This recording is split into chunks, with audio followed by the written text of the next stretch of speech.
Hello and welcome, disc golf fans, to the Front Nine coverage of Round 1 of the 2021 Preserve Championship. Presented by Prodigy Disc, I'm Brian Earhart, joined here by Nate Perkins.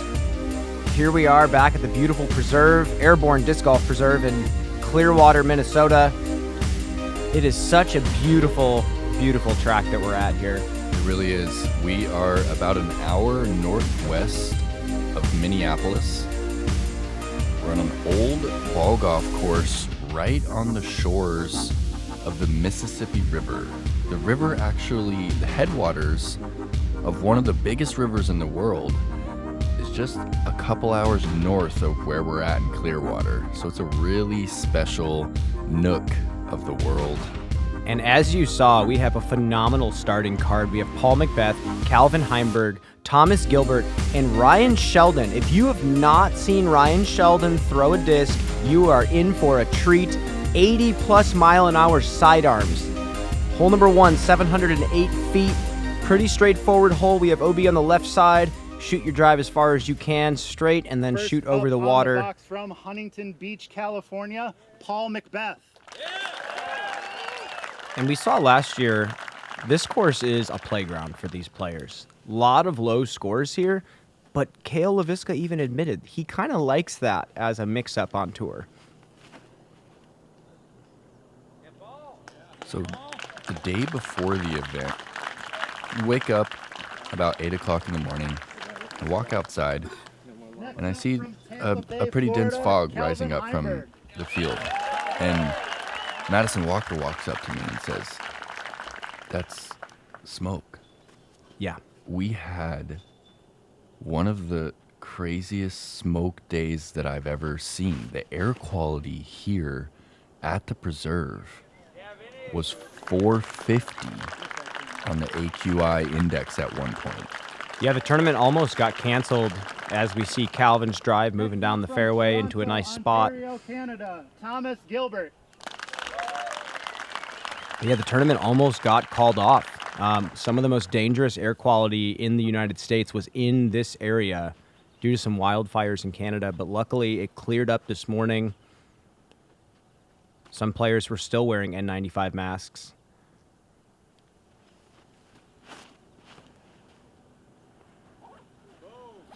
And this is just a nice... So far. Yeah, this is a nice opening tee shot.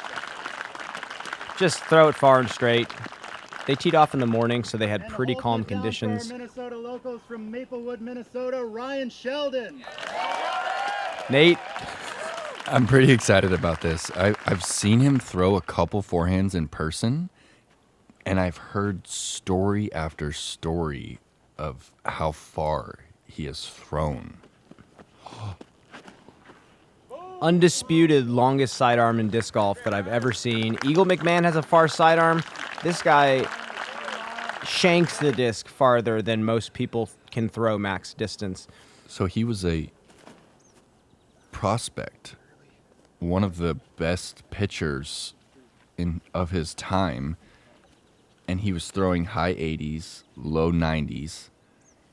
I believe he injured himself to prevent himself from continuing on. And now that translates over to an 80-mile-per-hour forehand throw.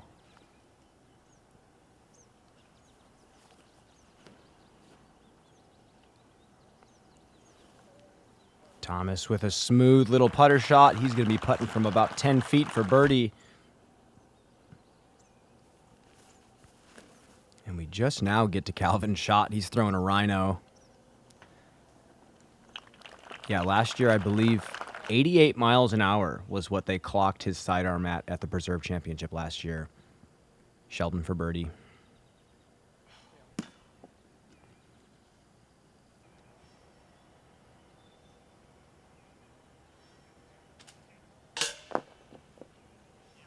Kind of pinched off on that approach.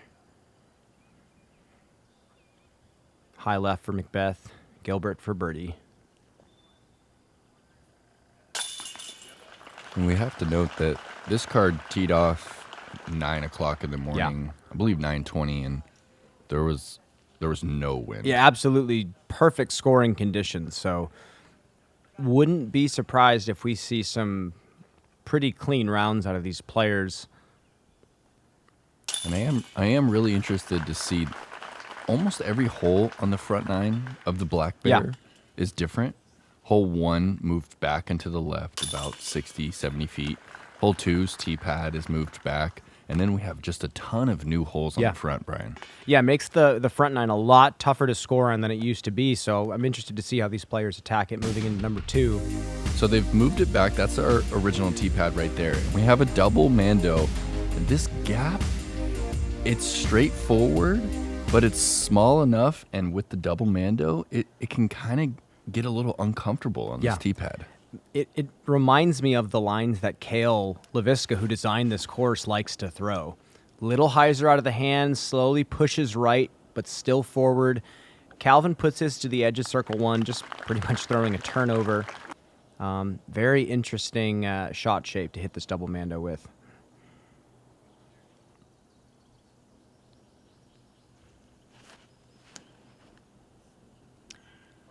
Little early. You saw he was trying to go pretty flat on that shot.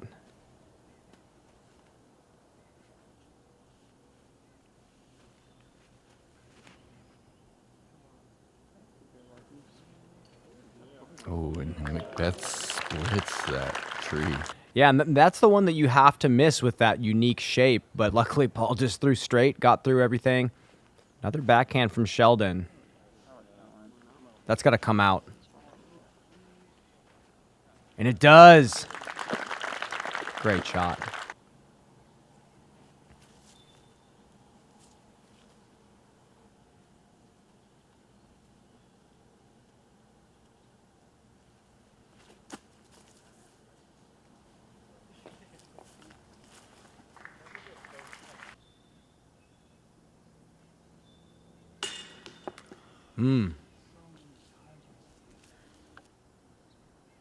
Low miss from Calvin. We don't Here's see Paul. that very often. No, you definitely don't. Paul capitalizes on the birdie after missing number 1. You really have to start these first 3 holes at least with a birdie or 2 if you want to keep pace. Sheldon snags the birdie as well, and we will see you on number 3. Hey, this is Paul McBeth. Thank you for watching. If you haven't had a chance yet, go check out the Paul McBeth Foundation. If you can help in any way, please reach out. And I look forward to putting more projects and more courses in the ground.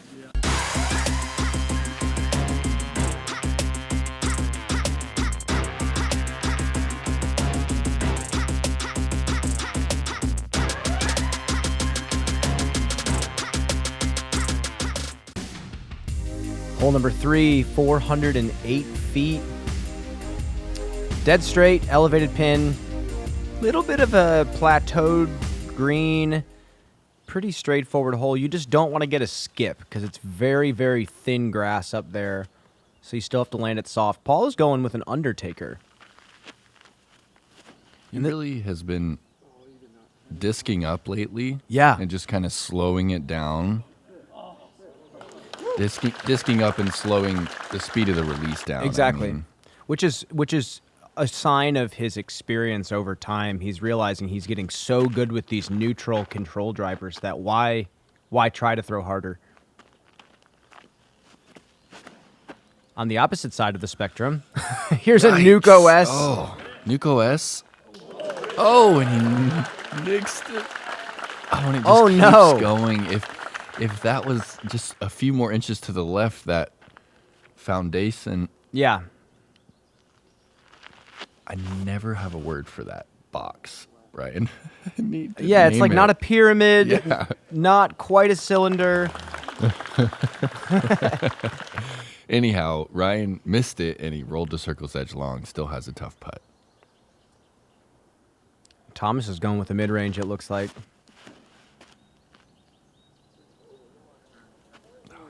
Leaking down the hill.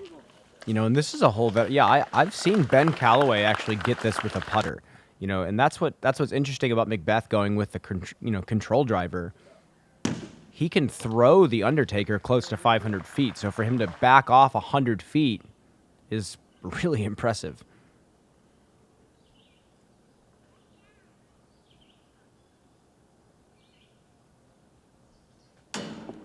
Another low miss from circle's edge from Calvin. Calvin really does block his vision Yeah, with the putter. similar to Paige Pierce. Low from Sheldon as well. Paul for birdie. And that's the thing I actually, again, I about the down tempo on this hole I especially like is because of the fact that Paul doesn't want the skip that Ryan's shot had.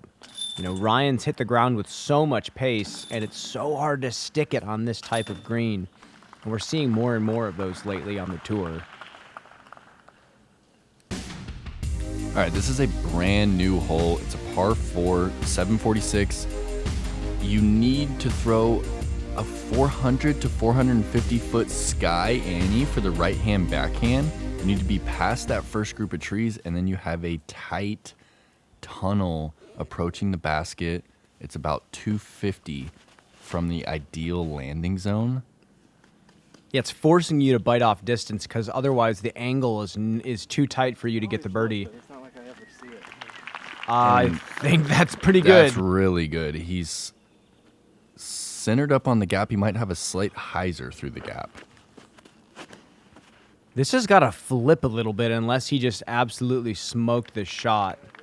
Yeah, it's a little short. Like, that's honestly not where you want to be if you want to get the birdie.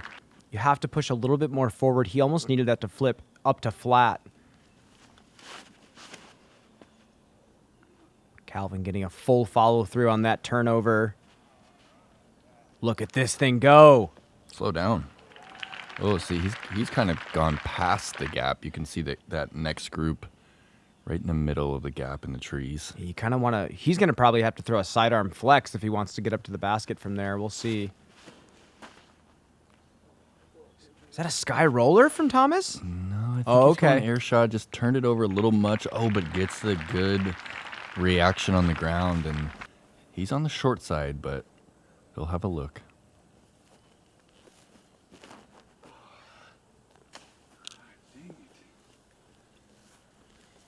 Visible frustration from the local. And Sheldon's actually been playing some good golf lately, Brian. He just won last weekend's tournament in Minneapolis, the Twin Town Throwdown, besting Casey White, shooting 35 under par over 3 rounds. Look at this shot from Thomas. Throwing the turnover through the low ceiling, tight gap. It is so hard to throw a turnover through a low ceiling. And no, he's not throwing a flex sidearm. He's throwing over the trees, through the canopy. Wow, he got through And- everything. Wow.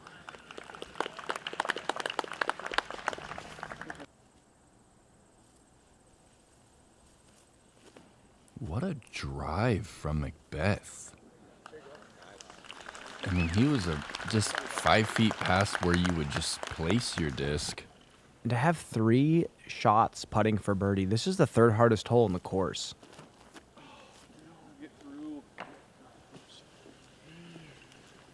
And the backhand has been struggling a bit for Ryan.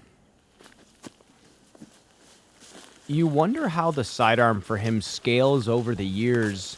You know, if it takes a toll on his body or if he's just trying to learn more backhand. We haven't seen enough of him to really, truly know.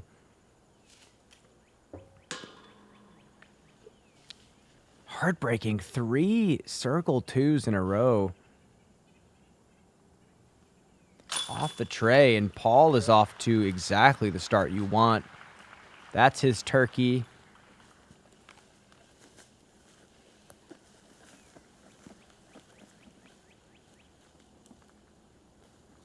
Yeah, this was only one of 3 holes that played over par.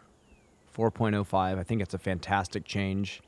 Lefties and righties alike can both get it. What an approach. That was That's special so turnover. difficult because you can't do it with too flippy of a disc because you are throwing it so low. The nose can get down real quick.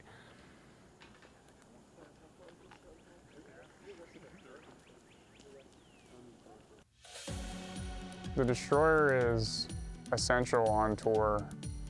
One of the most versatile distance drivers in Innova's lineup. The new Halo plastic is probably the prettiest plastic that Innova has in their lineup. It makes for a really cool disc to bag. Very confident in throwing the destroyer and keeping it in bounds at far ranges.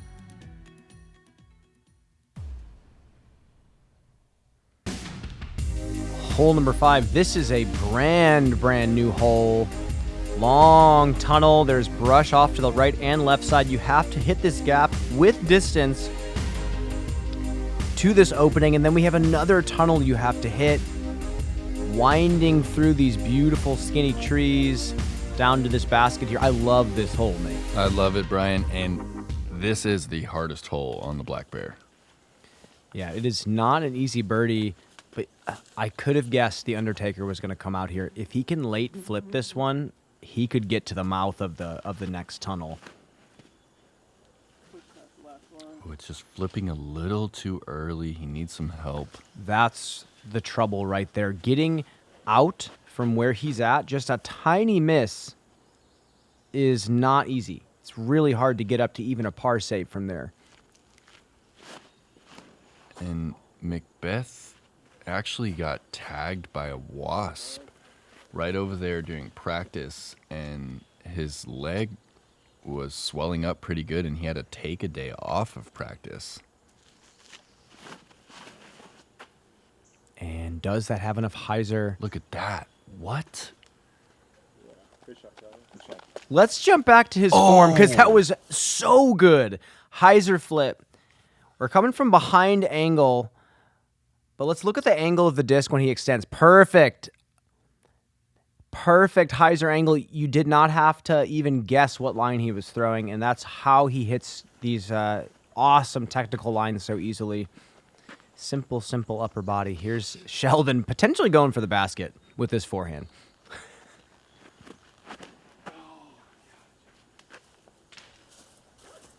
Fortunate in that it's on the left edge, so he'll still be able to do exactly what he's doing here.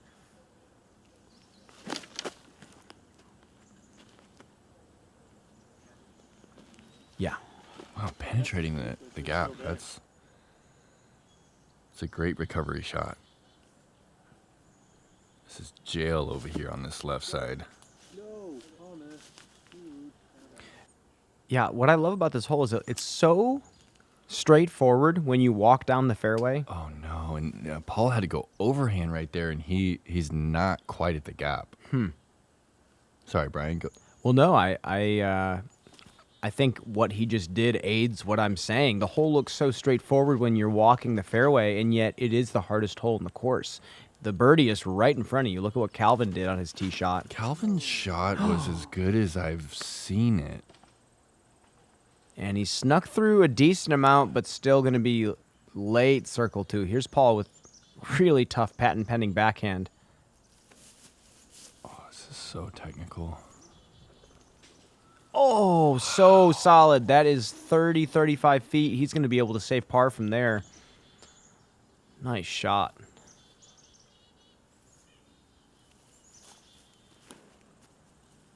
Another tough turnover from Thomas. This has to be a stable disc. And as you see, it flattened at the end.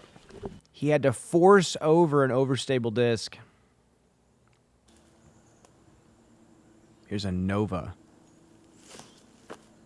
He's just mixed bag, huh? Oh, yeah. Get in. It says tap in par, saving strokes in the field.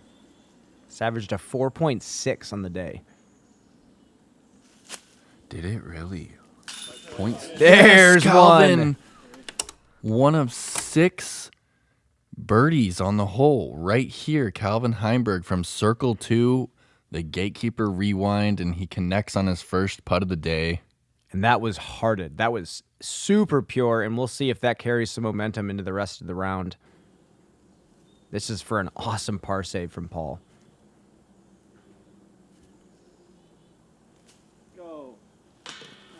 Right out of his hand. He knew it was short. There's a bogey.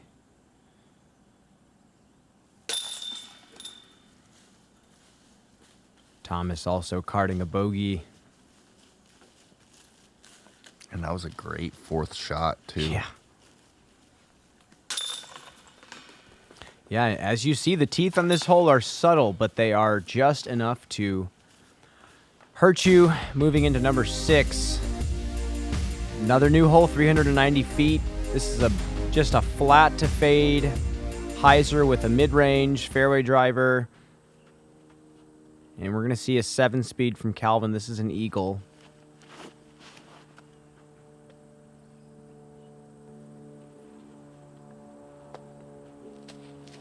It's so special when you find a disc as a player that matches exactly the best line you like to throw, and that's what I feel like the eagle is for Calvin. That's his perfect line. Yeah, just slight Annie, and he rips it, and the eagle, he makes the eagle look like a straight disc, but it's got some teeth on it, yeah. It's a stable disc. And it's just as you said, it just matches with the way that he likes to release and how hard he likes to throw it. And he's pretty much molded his entire bag after that stability. Another Undertaker down tempo from Paul. This came out with a little hyzer. It's drifting right, flattening. And Beautiful. He's inside circle 1. Man. He's playing the game. He's almost turning into a finesse player. Used to be known as one of the premier distance throwers in the world. Always fun to watch this game evolve for specific players. Thomas is floating him. Is that a putter? All the way there. No way. Is it a putter? Let's go to a form check on Thomas. I am so impressed with how his game is improving over the years. He's learning all these touch lines. He's one of my favorite mid and putter throwers that I know. As you can see, he threw that flat to Annie. He pulled high. He didn't compensate last second. Thomas is turning into a very well-rounded player. Thomas is one of those players that he lives and breathes this game. Oh, he yeah. watches everybody, and he picks and chooses who he wants to try and throw like. And now he's becoming one of those players where people are watching him, and they're like, I want to throw like T. Gilbert. Yeah, he is, again, known for his distance, but the lines that I really love the most from him are those really technical Thanks for hyzer watching. flips. Thank you for all the support, through purchasing my Quantum Dracos from Millennium and my Halo Destroyer from Innova. Hope to see you again soon. Focus. Get rid of any of those pressure thoughts and really center yourself, like where you're at and the shot you're throwing. Trying to just really let everything besides the basket bleed away.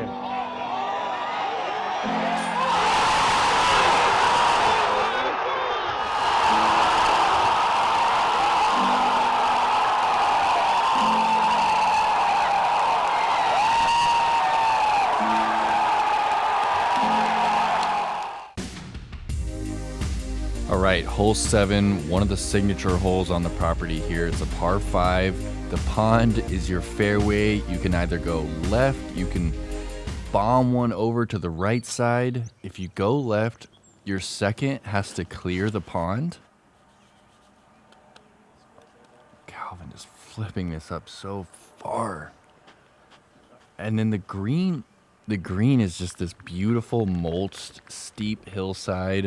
You can see it straight ahead from the tee pad. Yeah, it's absolutely beautiful.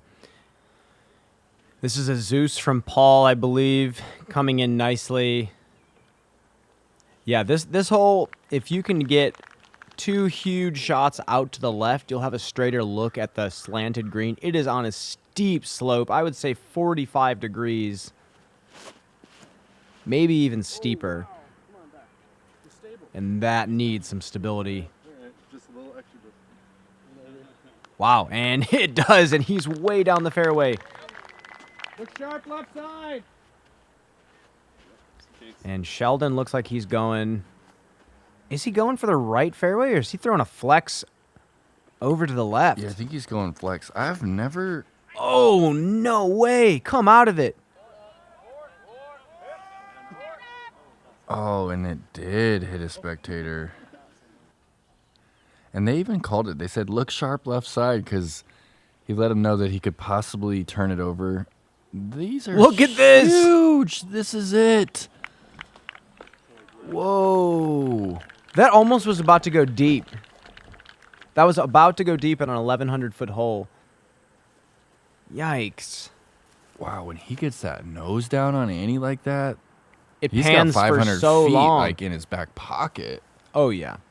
No, hands down. I mean, again, he was clocked at 88 miles an hour throwing a Nuke OS sidearm last year at this tournament. That's about as fast as the fastest backhand on a golf course. Yeah. And these elite distance throwers are just making chump change out of this hole. You know, that's Calvin's second, and he has a putter into the green. 1,111 feet. Thomas kind of misjudged his footwork on that one. You saw he kind of pinched himself off. Didn't give himself enough room to step on that final plant. Yeah, he burned that one over, and he still has a look here. This is his third. What a shot! Perfect for his hyzer sidearm, too. That's his favorite angle of release. And Sheldon has a tricky lie and just cooked it over a little bit, but it still had enough juice to get over the sand bunker. Totally.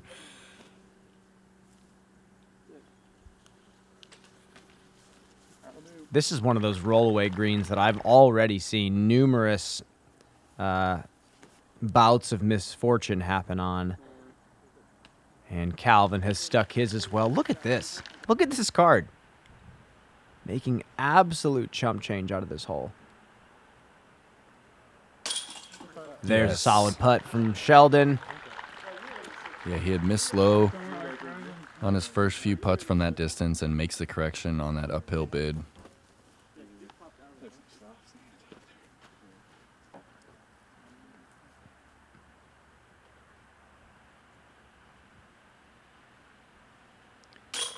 Again, I hate to keep geeking over this sidearm, but he birdied the hole with 3 sidearms that never reached their full flight. Think about that. Very unique.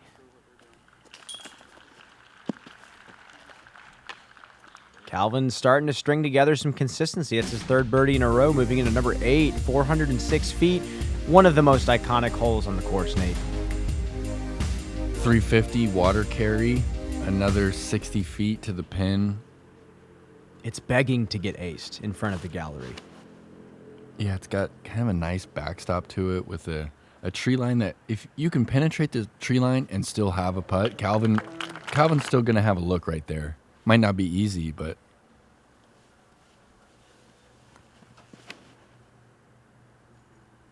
this looks a little bit better from Paul. Yeah, great shot. 20 feet. so there were 1,000 spectator passes sold for the event this weekend. And this card teed at 9:20 in the morning, and there were roughly 300 people already following this card. One card. Yeah. Apparently 750 on the day showed up, which is incredible for a day one, you know, on the Pro Tour. We used to barely see any spectators when the Pro Tour first started, and now it's turning into something that we previously were not expecting. Sheldon with a huge sidearm off to the left side. Oh, this looks perfect. Oh, but yeah, filters through that left pocket right there.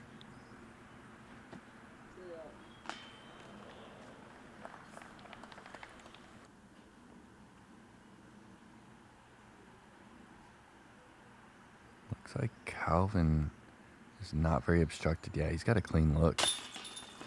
There's 4. Starting to heat up. And if you can shoot 4 or 5 down in the front 9, that's the mark you want to set, because the back 9 is pretty much unchanged from last year, and it is a scoring fest.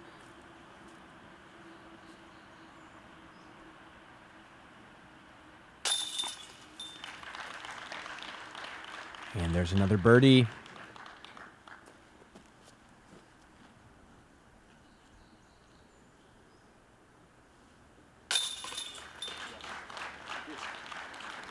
Not a bad star birdie.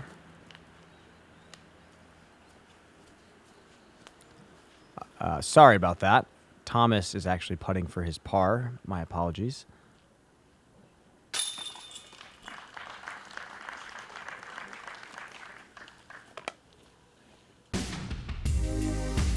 Hole 9. You are reading that correctly. That does say $14.99. This is the longest hole that you're ever going to see on flat ground. It's a par 5. And really the goal of this hole is to showcase distance shots for the live spectators and here on this coverage. Yeah, big rollers, big distance lines, just showcasing the modern distance that you have to make it on tour. Even 5 to 10 years ago, this hole would never have existed. And here I we agree are. with you. Yep.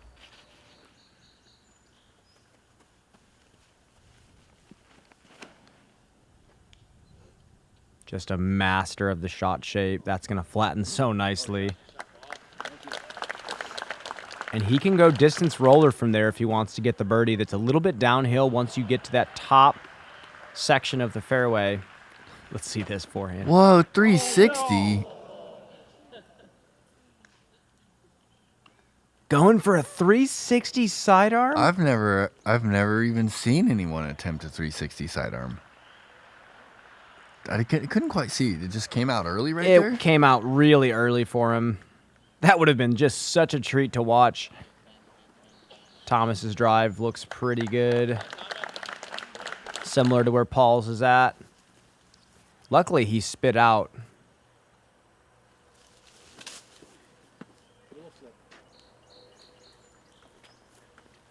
Hopefully he does another one from the fairway so we can see.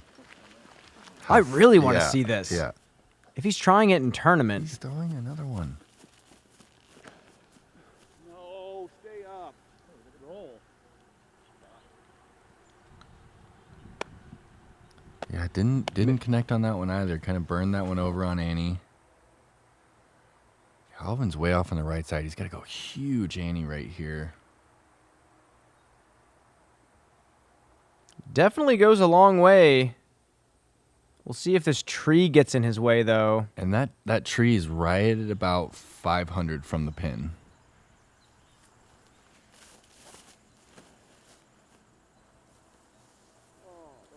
Looks a little low from Thomas. Still covered a lot of ground, but I think Paul is going to have a look for either a max distance shot or a roller.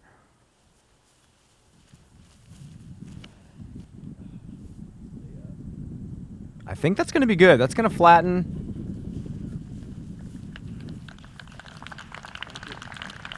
Yeah, he's about 550 from the pin still.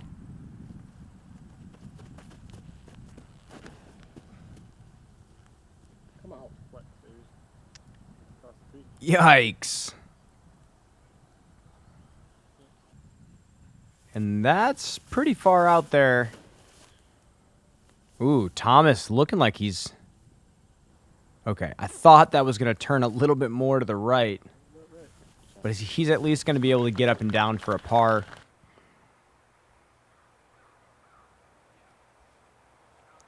This is the second hardest hole in the course. I was thinking it was going to be the hardest hole, but it actually got birdied a lot more than I thought.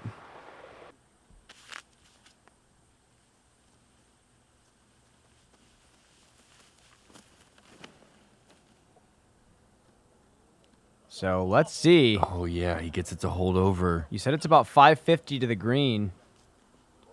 Oh, and he just clears it. That tall grass that you can see there in the creek is out of bounds. And looks like he just hyzered over that. What a risky play. You could tell he was absolutely trying to cover all that ground. Oh, no. Okay. A tough hole for Sheldon.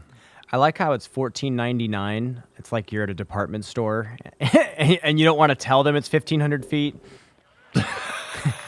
So it's on sale for $14.99, just so it doesn't look as bad.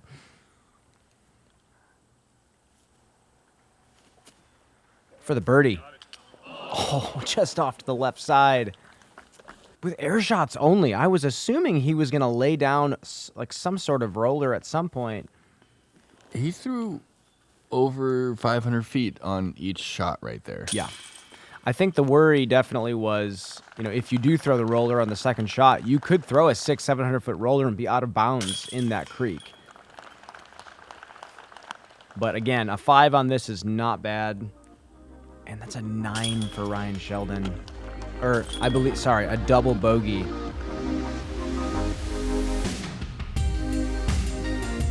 There you have it for the front nine, folks.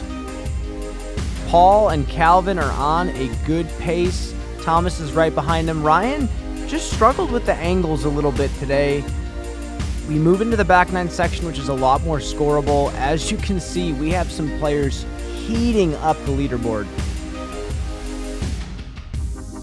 Thanks for tuning in to Gatekeeper Media, guys. Leave us a comment. Let us know how we're doing. Make sure to subscribe to them on YouTube. We'll catch you on the back nine. I'm Brian Earhart. He's Nate Perkins. We will see you next time.